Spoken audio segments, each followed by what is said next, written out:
যখন আমি দাও কেন্দ্রে যাই ও আমার সাথে যাইতো, অর্থাৎ সে কারাতেরা এমন ভাবে ভিতরে ঢুকছে, এখনো ওর ভিতরে ঢুকে আছে, রক্তে মিশে গেছে। তো এটাতে আমি আসলে গর্ববোধ করি যে আলমে ইয়াংকিং কারাতেরা কুমিল্লাতে না, বাংলাদেশে অনেক জায়গায় ওর স্কুল আছে, কারাতে স্কুল আছে। তো সে এই স্কুলগুলো করতে তার একক চেষ্টা, কারণ এখন তো আমাদের কমিটি আছে, হানিফ ভাইরা অনেক হেল্প করতেছে ওকে, তখন কিন্তু আসলে বলে কেউ হেল্প করেনি, ও নিজে একা চেষ্টা। এবং আরেকটা জিনিস যে নিহাল পিয়াল বললো, ওর কথাটা কিন্তু বলে নাই, ওরা কিন্তু জাতীয়ভাবে অনেক পদক অর্জন করছে। এবং আমি নিজে তো ওরা ইয়াংকিং এর আরো অজানা অনেক কথা আছে, যে বাংলাদেশ গেমসের কথা বলছে, এটা না, এটা ছাড়াও ওই যে শ্রীলঙ্কাতে অনুষ্ঠান হয়েছে এই সাউথ এশিয়ান গেমস, ওইটাতেও কিন্তু পদক ছিল। তো এটা আসলে ইয়াংকিং এ যারা আছে নবপ্রজন্ম যারা, তারা হেল্প করবেন। আর আমরা জেলা কারাতে থেকে যেটা করবে, যেমন হয়ে যাওয়া যে 29তম কারাতে প্রতিযোগিতা শ্রাবণ এখানে মেডেল অর্জন করছে, ওইখানে কিন্তু আমরা ব্যাপকভাবে 3টা টিম অংশগ্রহণ করছি, কুমিল্লা জেলা ক্রীড়া সংস্থা, সিটি কর্পোরেশন এবং গবেষণা গবেষণা। তো এখানে আমরা কিন্তু জেলা কারাতে অ্যাসোসিয়েশন থেকে যথেষ্ট সহযোগিতা করতেছি, সব ক্লাবকেই করতেছি। তো এখন যেহেতু আপনারা আছেন, তো ইয়াংকিং কারাতে অনেক ডেভেলপ করছে কুমিল্লাতে, অনেক ক্লাব আছে, এর ভিতরে কিন্তু ইয়াংকিং মানে প্রতিভাবান। এই কারণে আলমের পাশাপাশি এখন আলমের উত্তরসূরি নিহাল পিহাল এবং যারা আছে এখন তো শ্রাবণ, তারপরে যে অনেকের নাম আমি মনে নাই, কি না আকি আকি তো নাই কেন না, পান্না, তারপরে আরো লাগবে যে আছে দেব দেব, অনেক আছে। আসলে ওরা ভালো, ওরা ভালো হওয়ার কারণ হচ্ছে আলম এবং আলমের যে উত্তরসূরি নিহাল পিহাল। আসলে এখন যে আমাদের নবগঠিত কমিটি আছেন, তাদেরকে আমি জিনিসটা জানাই এটা যে ইয়াংকিং কারাতে অ্যাসোসিয়েশন শুধু কারাতে না, ওরার যে অ্যাসোসিয়েশনের ছাত্রছাত্রীরা ওরা কিন্তু খুব ডিসিপ্লিন ফলো করে। হয়তো মাঝে মধ্যে কিছু কিছু ক্ষেত্রে যায় সেটা একটু এদিক সেদিক হয়, যেমন বিশেষ করে হয়তো আজকের বিষয় আরো একটু গুছানো দরকার। আসলে আস্তে আস্তে জিনিসটা দেখা গেছে একা এসে করে। তো এই জিনিসটা আমাদের ক্রিয়ার ক্ষেত্রে যেইগুলা প্রয়োজন হয়, এই সব প্রয়োজনে কিন্তু ইয়াংকিং কারাতে অ্যাসোসিয়েশন আছে। আর আমাদের ইয়াংকিং কারাতে অ্যাসোসিয়েশন একবার বলছি যে কুমিল্লাতে না, পুরো বাংলাদেশে ছিটে আছে। আর আলমের যে বৈশিষ্ট্য, সে বয়স কিন্তু মোটামুটি অনেক হয়েছে, তারপরে কিন্তু আলম এখনো কারাতে করে।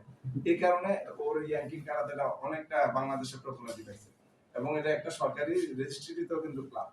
তো যারা এখানে নতুন কমিটিতে আছে, তাদেরকে আমি উদারত আহ্বান রাখবো এটা যে ইয়াংকিং কারাতে অ্যাসোসিয়েশনের সকল যেই ছাত্রছাত্রীরা এখানে ভালো করে ন্যাশনালে অথবা আমাদের জেলা ভিত্তিক অথবা ডিভিশনে, তাদেরকে আপনারা একটা ত্বরান্বিত করার ক্ষেত্রে সম্পাদনা দিবেন, এতে আমরাও সহযোগিতা করব। জেলা কারাতে এসে এবং আমার যে কাজ আছে সাইন্স সিটি কারাতে, ওইটা থেকেও আমরা সহযোগিতা করবো, তাইলে ওরা কি প্রমাণ করতে পারবে আর ওরা ভিতরে উদ্যোগী থাকবে। আমি 3টা জিনিস একটা এক্সাম্পল টানবো। যেমন আমার ভাই এখানে সিনিয়র ভাই আছেন, শনি ইয়া ছিলেন, সেনাবাহিনী ছিলেন, আমিও সেনাবাহিনী ছিলাম। আমি তখন 92 সাল থেকে 97 পর্যন্ত ছিলাম, ওইখানে কারাতেই শিখেতাম। আমারটা ছিল বেসামরিক ইনস্ট্রাক্টর, আলমদের মধ্যে মাঝে মধ্যে নিতাম। তো এখানে জিসিএস অফিসার কাছে 38 বেঙ্গলে থাকতাম। ওইখানে ওই যে আমরা ডিসিপ্লিনের যে কথাটা বলছে, আসলে ডিসিপ্লিনটা কারাতের ভিতরে এমন, এটাতে আমি যখন প্রথম গেলাম তখন কর্নেল মান্নান সাহেব ছিলেন সিউ, উনি প্রথম, তখন তো আমি আর একটু ছোট ছিলাম। তো যাওয়ার পর আমাকে জেলা ক্রীড়া সংস্থা থেকে পাঠান, ডিসি সাহেব তখন ছিলেন কাতিবুর রহমান। তো যাওয়ার পরে আমরা দেখলাম যে অনেক আর্মি, সব মোটামুটি আর্মিদের ধারণা রাখছে যে ওরা সব পারবে কারাতে। তাই বললাম যে স্যার আমি নিজে ডিপে যা আছে প্রত্যেক মাইনর ইউনিট থেকে শুরু করে সব ইউনিট আমি ঘুরি, আমার একজন লোক দেন, আমি ঘুরে আমি আপনার প্লেয়ার সেট করে দিই। তখনই আর্মি টিম শুরু হয় বাংলাদেশে, এবং এখনো কিন্তু বর্তমানে যে জাতীয় টিম আর্মির সংখ্যায় বেশি কারাতে। তখন আপনার প্র্যাকটিসে যখন ডাক দিলাম, তখন দরবারে যে রুমটা হয়, আপনি তো জানেন ওই 38 বেঙ্গলে ছিল, এই দরবারের প্রায় 200-250 সব ইউনিট থেকে, বাইরের ইউনিট থেকে নিয়ে আসছি। দেখলাম, দেখার পরে আমি 38 জন নিলাম, নিয়ে তাদেরকে একটা আলাদা আলাদা গ্রুপ করে ফেললাম। তো এখানে আবার তারা দৈনিক কিন্তু তারা প্র্যাকটিস করে, ফজর নামাজের পরে থেকে তো তারা একটা হোমওয়ার্ক থাকে। যখন আমরা কারাতে করাইলাম এর পরের দিন, আমাদের যে ডিসিপ্লিনের ভিতরে এই 38 জনে এর পরের দিন ঘুম থেকে উঠতে পারে। মানে আমাদের এক্সারসাইজ এবং যে মনোবল, শারীরিক যে ঘটনাটা, আমারও 59 বছর চলতেছে, দেখুন শারীরিক যে ঘটনা এটা আর্মি থাকা অবস্থায় ওরা বলছে যে স্যার আমরা নিয়মিত প্র্যাকটিস করি তারপর আমাদের কারাতে প্র্যাকটিস করে ওনারা এরপরে সঠিক সময় উঠতে পারে এটা আমি আমার কর্নেল সাহেবকে বলছি স্যার ওরা একটু 2-3 দিন একটু অন্যরকম থাকবে হ্যাঁ আমি আমার জন্য তাদের করে তো আপনার কথাটা এটা সঠিক যে আসলে কারাতে শুধু এই আত্মরক্ষা না এটা নিজের একটা শারীরিক ঘটনার বিষয় আছে আর আমার উদ্দেশ্যে বলবো যে আসলে দর্শনের যে বিষয়টা এটা কিন্তু আমরা প্রতি বছর জেলা ক্রীড়া সংস্থা এবং বাংলাদেশ কারাতে ফেডারেশনের উদ্যোগে আমরা জিমনেশিয়ামে যেমন গত বছর করছি ভলান্টিয়ার ফর বাংলাদেশ এটা এই দর্শনের উপরেই আমরা ক্লাস করাই সব ইনস্ট্রাক্টরে থাকে আলম থাকে সবাই থাকে তো এখানে আমরা 25 তারিখে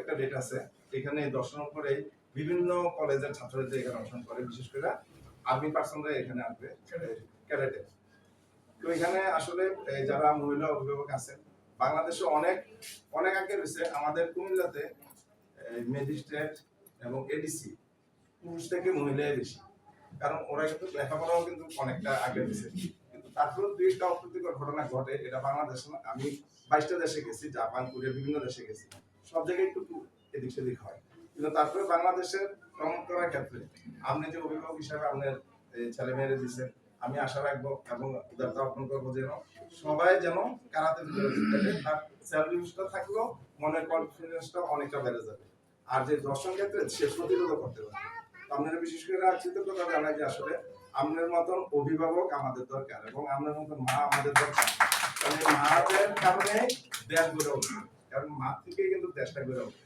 তো আমি আসলে আর বেশি কথা বলবো না